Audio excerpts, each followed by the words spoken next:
රචිත ග්‍රන්ථයක් එළිදැක්වීමේ උත්සවයට එක්වමින් හිටපු ජනාධිපතිවරයා මේ බව පැවසුවා.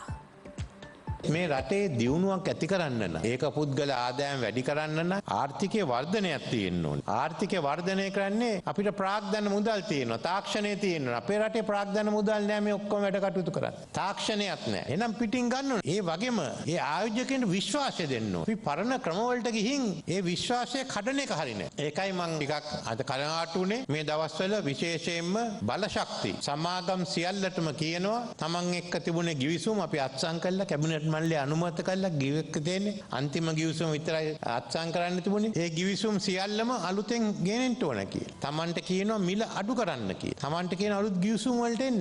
මේක පිටරට ගියාම මොකද ආයෝජකයන් හිතන්නේ? මෙතන තියෙන විශේෂ මේ බලශක්ති යෝජනා බලුවා නම් ඩොලර් බිලියන 2ක් 3ක් තියෙනවා. අමාරුවෙන් ස්වල්ප දෙනෙක් ඇවිල්ලා ඉන්නේ. මේගොල්ලෝ පණ වාගේ අපි ආරක්ෂා කරන්න. ආණ්ඩුව යලිත් හිතලා බලන්න ඕනේ මේ පියවර යන එක හරිද නැද්ද කියලා. ඒ පියවර ගන්න එක නවත්තන්න ඕනේ. නවත්තලා පරණ ක්‍රමවේදයේ අනුව යන්න ඕනේ. මේකෙන් විශාල කාණයක් වෙලා තියෙන අඩානි ගිවිසුම. කිසි දවසක 4ක තිබුණේ නැහැ. වැඩියෙන්ම තිබුණේ 10කට. මම හිතන්නේ මෙතන 7ක්ද 8ක්ද තිබුණේ. ඉතින් මේ මාර්ගය ඇතුලේ තමයි විශේෂයෙන්ම ඒ එකඟත්වයට ආවේ 8යි ඇමරිකන් 8.2.6. දැන් මේක මාරු කරනකොට කොහොමද කරන්නේ? මේ අඩානි වැඩසටහන අපි ලංකාවට ගේන්න උවම නැහැ. දැන් අපේ ආයෝජනය පටන් ගන්න මේ අපේ අවදානම් තත්වෙන් නැති වෙන්න ඉස්සෙල්ලා මුදල් එනවා. අඩානි සල්ලි දැම්ම නිසා අනික් මිනිස්සු දැයිලා සල්ලි දුන්නා. ඉතින් එන ගාන බලන්න සංවර්ධනය බලන්න තිරුකුණාමලේ මෙතන අපේ පසු සම්පත් දියුණු කරන මේ මුදල් අපි අතට ගන්න ඕනේ. ඉන්දියාව අපේ මිත්‍රයෙක් ඕන එකක් කරන් ඉන්නවා.